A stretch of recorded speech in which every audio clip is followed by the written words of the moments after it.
Bienvenidas, bienvenidos a esta edición, la número 36 del Festival Internacional de Cine de Mar del Plata. Muchísimas gracias por acompañarnos en esta conversación. Estamos hoy aquí para presentar Reloj Soledad, una película de César González. Esta película forma parte de la competencia argentina de esta edición del festival. César González, que es cineasta, es escritor, es poeta y un artista fundamental contemporáneo argentino.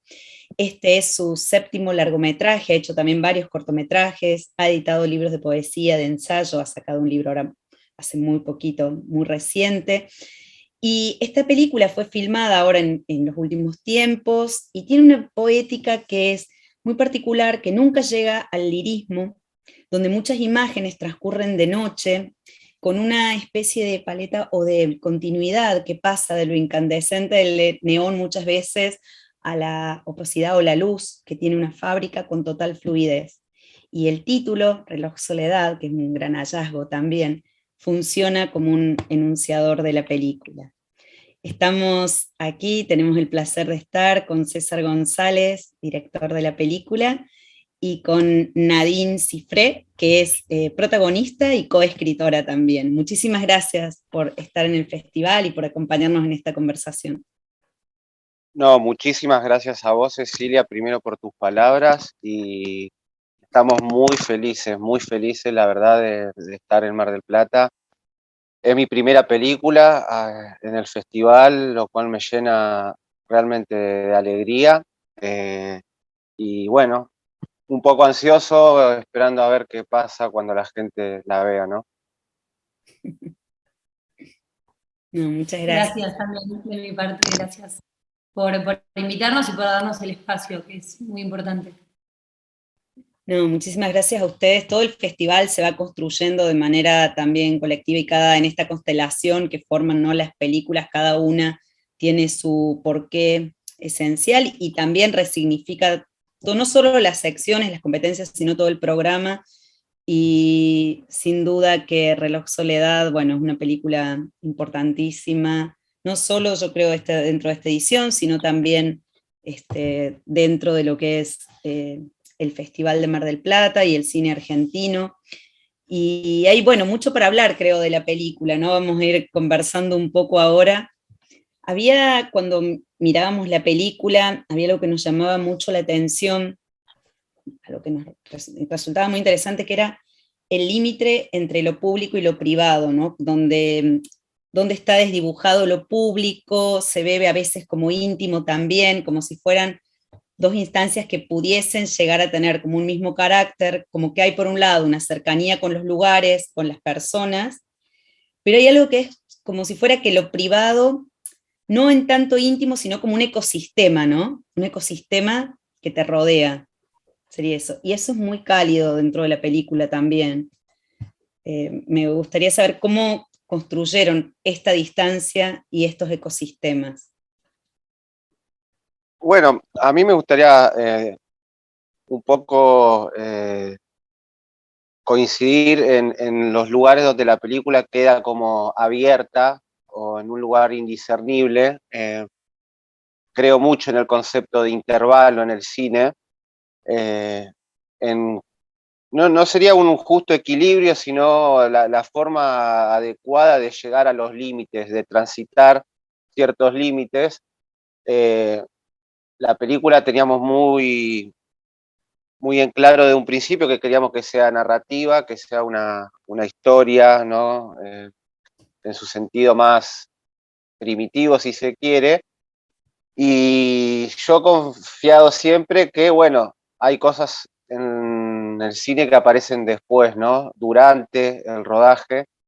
Y hay es un detalle de color que, pero para mí es muy importante, que la película la empezamos a gestar con Nadine en Mar del Plata. Estábamos de vacaciones allá y empezamos a buscar, a pensar una historia con algunas referencias cinematográficas y que termine en el festival es como, bueno, para quien crea en esas cosas.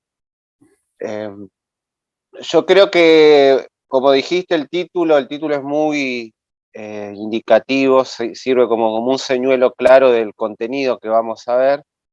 Eh, y a la vez como buscamos también cierta atmósfera clásica para filmarla, por más que transcurre, ¿no?, en lugares que hay mucha urgencia y fue filmada con condiciones realmente extraordinarias, más allá de la pandemia, a nivel presupuesto, etcétera.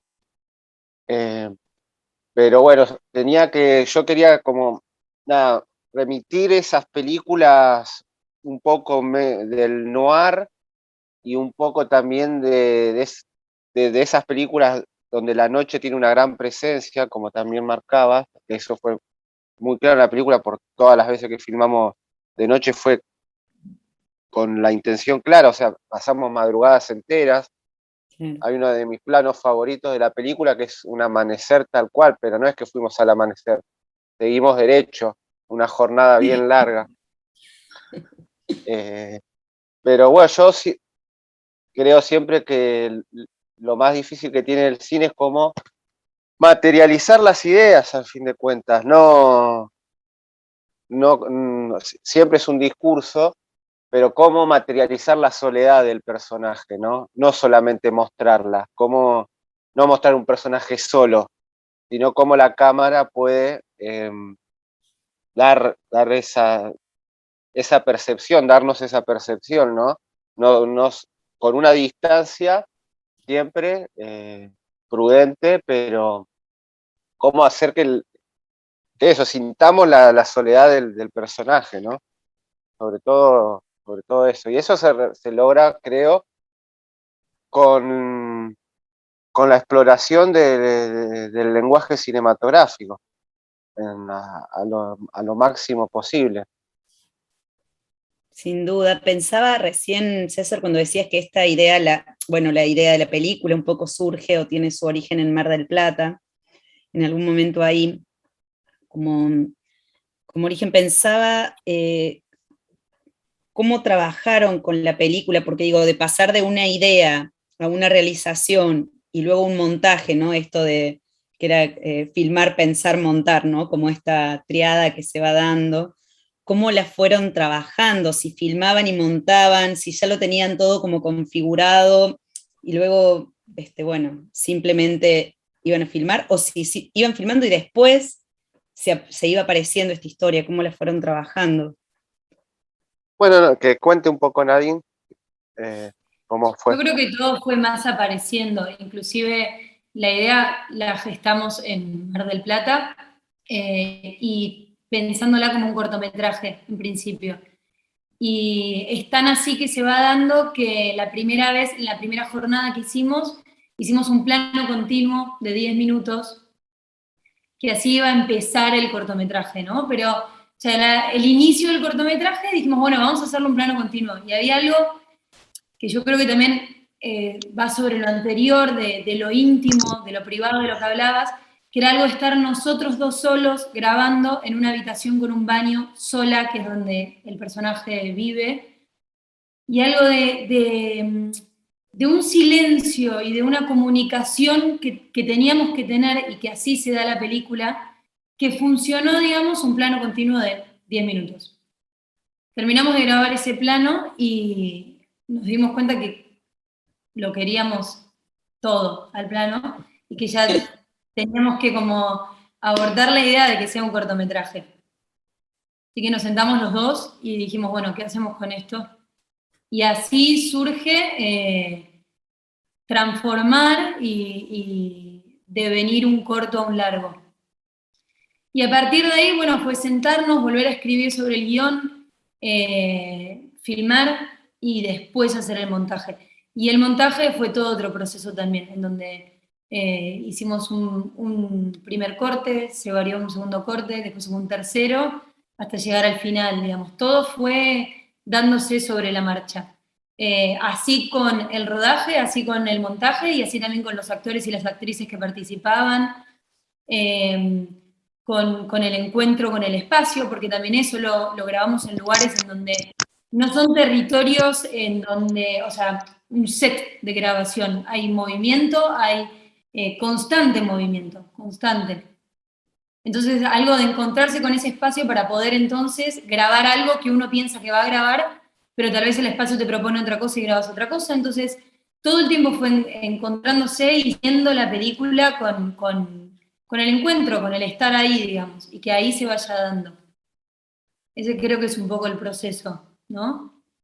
Sí, coincido que la película estuvo en constante devenir, eh, pero sobre ese método, por decirlo de alguna forma, es interesante remarcar que no es que fue una cosa de improvisación, sino que fue otro tipo de organización, fue otro tipo de producción, no ni mejor ni peor, distinto.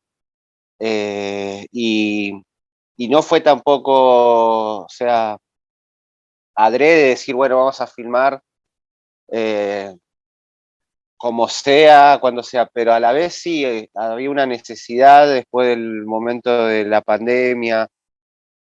Bueno, ella que es actriz del teatro, lo que significó no poder hacer obras, y para mí, para como cineasta fue, nada, necesitábamos filmar como un acto de resistencia a estos tiempos y también es la película, bueno, creo que el tiempo que transcurre, la época, ¿no?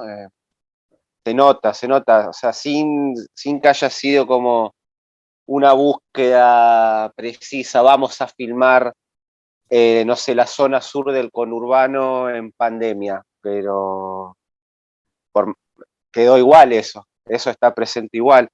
Eh, Coincido que fue mucho una película del estar y fue un aporte muy fundamental el de la comunidad del barrio donde filmamos, ¿no? Ahí en Villa Domínico, la verdad que nos sentíamos con una libertad absoluta, una tranquilidad y como con hasta cierto respaldo, sentía yo. O sea, todo el mundo se acercaba, quería saber, participar, o sea, se fueron agregando personas. A fin de cuentas, lo que importa es la película, ¿no? Pero bueno, estas cosas que están atrás de cámara también se ven después adelante de cámara. Yo creo o sea, el que hace de antagonista en la película lo fuimos encontrando también y se terminó convenciendo que era el más villano de los villanos y es un pibe de ahí del barrio y así un montón, pibas de ese barrio que se fueron sumando, mi hermana. eh, y yo creo que la parte decisiva de esta película igual fue el montaje. O sea, fue una y otra vez hacer un corte, sacar, hacer pruebas. Teníamos mucho material eh, y, y ver qué sentido encontrarla a nivel de edición, que la historia cierre, pero a la vez yo necesitaba, ¿no? Por algún lado tenía que entrar algo más siempre. Creo que está con el trabajo sonoro y con el trabajo actoral descomunal de ella y su estado emocional, ¿no? Creo que eso necesitaba también,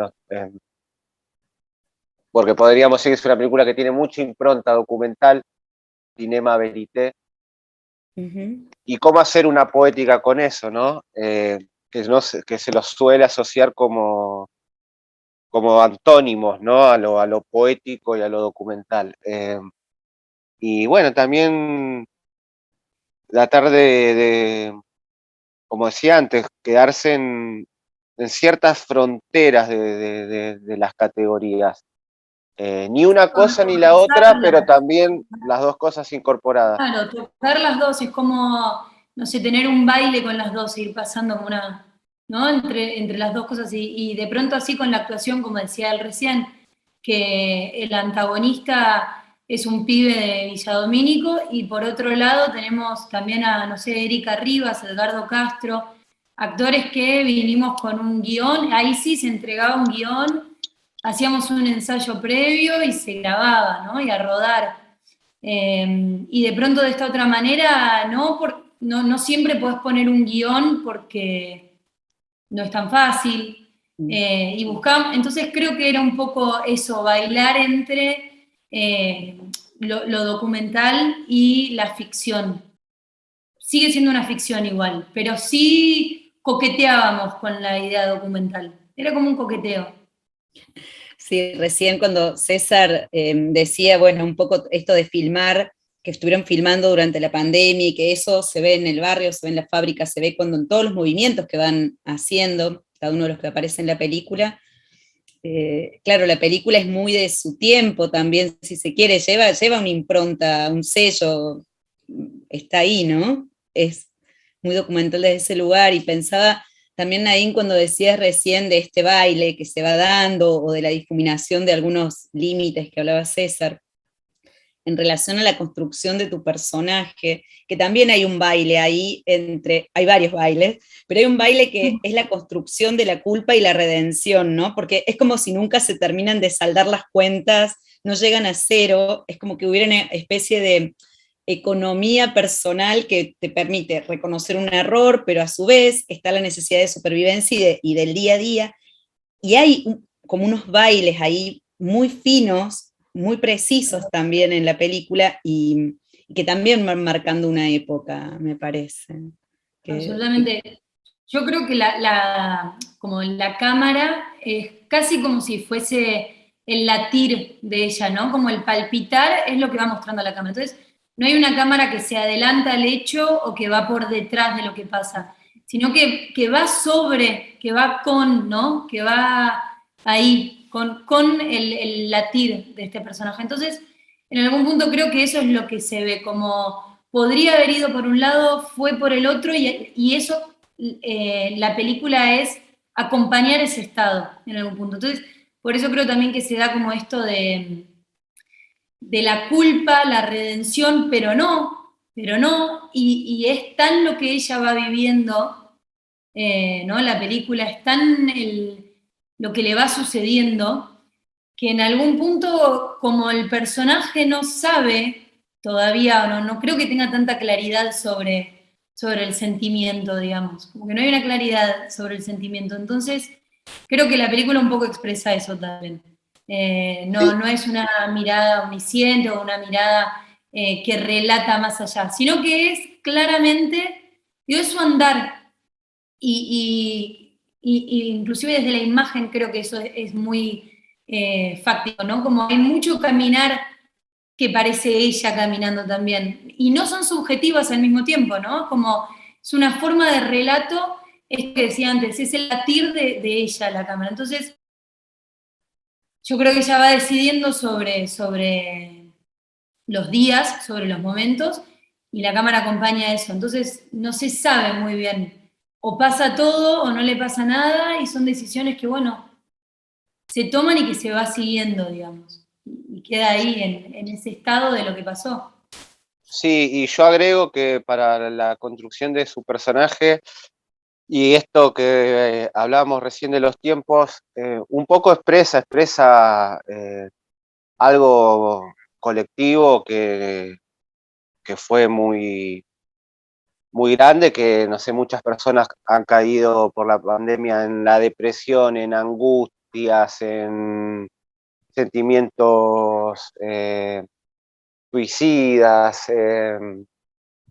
un montón de estados emocionales que creo que el personaje de ella lo condensa muy bien, eh, y que después vuelvo, ¿no?, un poco a lo que decía de lo clásico, porque la película tiene ciertos preconceptos o ciertos arquetipos de la ficción, no sé, como una especie de caída, ¿no? La caída es histórica como tema, ¿no? La caída de un personaje no necesariamente que le tenga que pasar algo muy monumental, pero bueno, un hecho que desencadena, ¿no?, un montón de hechos más. Y en este caso era, era como bien decía Cecilia, el concepto de culpa me parece que es central en la película, cómo lo trabajamos, porque era todo el tiempo a dónde dejar al personaje, ¿no? Con lo que hizo, qué tenía que hacer. Y bueno, y ahí vuelvo a lo de también el lenguaje cinematográfico.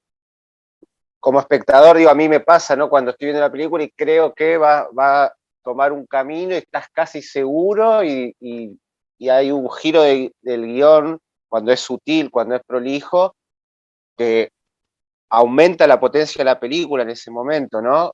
Entonces sí, es un personaje que yo creo que igual tiene algo muy existencialista, la película, muy existencialista, eh, en su modelo más pesimista, si se quiere, eh, cierta amargura. eh, para mí también era muy importante que sea ascética. Nadie no me va a dejar mentir, pero yo me llevaba el libro de Bresson a todos los rodajes, lo necesitaba.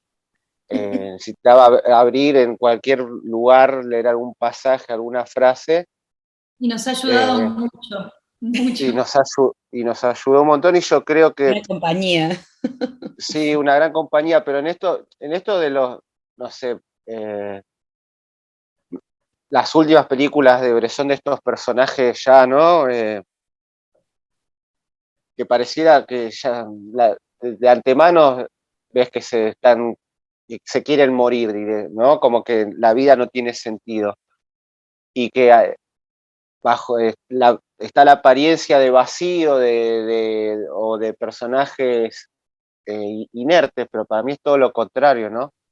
Es un existencialismo, es una forma filosófica de encarar el cine y de encarar la vida, y de encarar la vida para el cine y del cine para la vida, ¿no? Que creo que, no porque no hablo de un lugar ético ni político, sino porque el cine es parte de la vida, el cine vive. Entonces,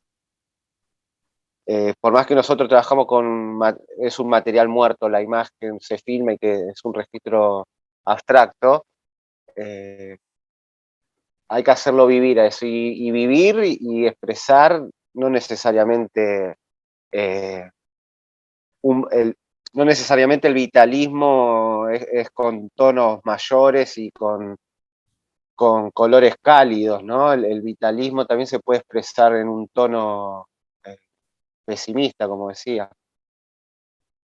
Sí, pensaba recién, decía César, vos de, bueno, que está este existencialismo que recorre la película, eh, y claro, la película también está la soledad, ¿no? Ahí sin duda ya como el título lo va marcando, pero también en la película aparece un impulso de cuidado, ¿no?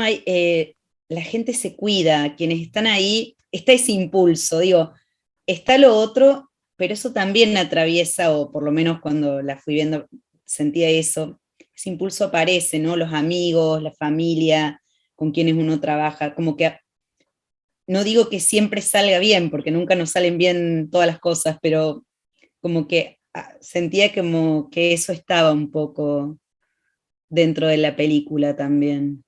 Sí, comparto porque eh, los momentos así como catastróficos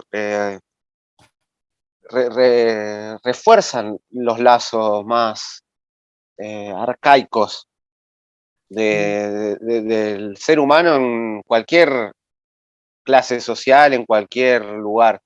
Ujú. Creo que ahora estamos volviendo al egoísmo previo de la pandemia, pero hubo como cierto Sí. momento donde hubo un sentimiento ¿no? de cuidado, u otro tiempo, ¿no? De vida y pudimos reforzar algunos lazos. Eso está, no por romantizar el barrio o la villa, eh, pero sí que me interesa dejar claro que eso pasa, pero naturalmente, como que no queda otra, se impone, ¿no? Porque es como una autopreservación que tiene la misma comunidad de una villa teniendo ciertos cuidados, teniendo ciertos códigos implícitos de convivencia, que la gente no lo está verbalizando, que no se organiza a nivel, no sé, estructural. Sí, también existe ese tipo de organización en las villas, más,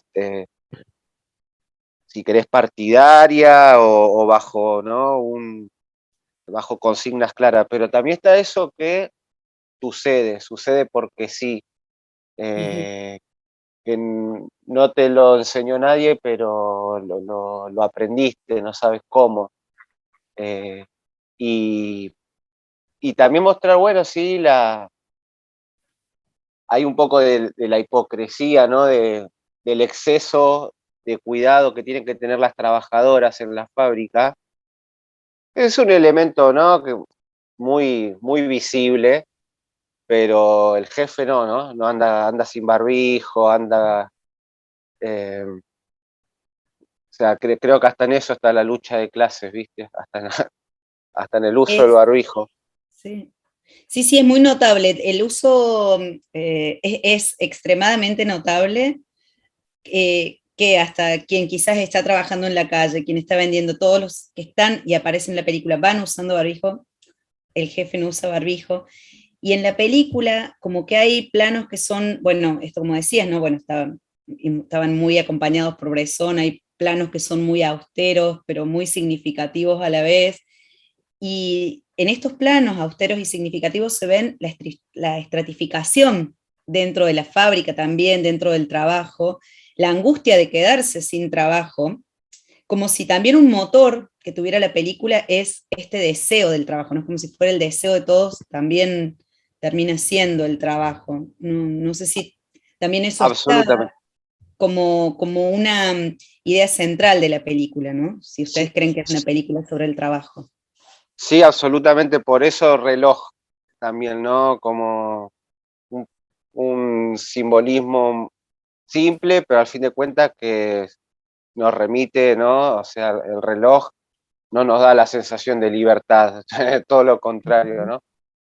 Es central la cuestión del trabajo. O sea, más allá de la trama, ¿no? De la cuestión más eh, de lo que la película cuenta en sí, de la historia, eh, pero sí, me, me acuerdo del primer momento que estábamos haciendo el guión, que queríamos que sea conflicto laboral, que se vea un conflicto laboral en una fábrica que parecía que ya no existen más las fábricas, ¿no? Porque las películas de fábricas nos suenan como a la antigüedad y no, siguen existiendo y bueno, tuvimos la gran suerte de conseguir ese lugar, una generosidad inmensa el dueño, eh, pero sí estuvo del primer momento, por eso te agradezco muchísimo, que yo no lo estaba diciendo, que sí, la idea del trabajo fue central, como concepto, Y como y como necesidad, concepto, creo también, ¿no? Como la necesidad. Porque de pronto no sé si es el deseo por el trabajo, ¿no? Que se nombró un poco antes. Yo no sé si está en el lugar del deseo, fundamentalmente, sino más en un lugar de necesidad, ¿no? De un trabajo que realmente, digo, se ejerce a partir de necesidades básicas. Sí, Y eso también se nombra mucho como un lugar de tengo una hija, necesito darle de comer, necesito estar trabajando, esto es todo para mí, es un texto. Esto es todo en mi vida es este trabajo. Y en cambio está muy desligado del deseo. claro. Es una necesidad básica que te genera, que te consuma todo el tiempo de tu vida, ¿no? Y ahí entra lo del reloj también. Entonces es un trabajo ligado a la necesidad, ligado al tiempo, ligado al consumo. Y una cuestión social también, obviamente, como siempre lo que hablamos recién, las diferentes posturas, posiciones dentro de una pirámide, claro, la cuestión piramidal dentro de la estructura laboral, digamos. Eh, y cómo se va dando ese trabajo en las diferentes posiciones de la pirámide. sí, y bueno, después yo creo que hay imágenes que las pensamos desde el lugar, o sea, construyendo metáforas con cosas bien materiales, concretas. O sea, toda la secuencia de las máquinas en la Ujú. película, yo las pensaba como diciendo, bueno, pandemia, lo que quieran, pero las máquinas siguen funcionando. O sea, la maquinaria esta no paró, eh, la maquinaria del capital. Y, y que a la vez, qué complejidad, porque si esa máquina para, significa hambre para una familia, y desesperación y un montón de situaciones horribles. Es una gran complejidad porque sí, el trabajo es algo que obviamente nos aliena, nos roba una porción de la vida irrecuperable, pero a la vez si no lo tenés, y más para ciertas personas de determinados contextos, como, claramente es todo, no puede haber chance de no tener un trabajo porque, o de permitirse el lujo del ocio o del Ujú. descanso, porque es una vida que se va manteniendo económicamente muy, muy precariamente, muy volátil, eh, con mucho azar, ¿no? Entonces, es esa complejidad así, que, que bajón, obviamente, trabajar en una fábrica que se parece siempre a una cárcel, eh, pero a veces es tan importante eso, ¿no? Y esa contradicción, bueno, un poco creo que la expresa la película. La expresa porque ella no va a perder su trabajo, no está dispuesta a perder su trabajo. Sé cuándo podría ser una opción eh, rápida para evitar, ¿no? Todo lo que se viene después, estoy tratando de no spoilear. Pero no, bueno, pero no, eso, bueno, las elecciones todo el tiempo, ¿no? Es una película que las decisiones que va tomando ella funcionan como si fueran casi diálogos, ¿no? O sea, ver las decisiones que va tomando, ver en los quilombos que se está metiendo cada vez más, ¿no? Y acompañarla, como estar ahí, que eso es lo que decíamos antes también, como es un estar en ella, esa forma de grabar y la película en sí. Sí, es un estar en ella, como dicen, y un acompañarla y un seguir y las decisiones, y como si todas las decisiones, un poco volviendo a lo que decían al principio, como si la noche también se apropiara o fuera el momento de las decisiones, ¿no? O apareciera así con una fuerza en la película, como que es donde ocurren las cosas, ¿no? En, Totalmente, en esos momentos. totalmente.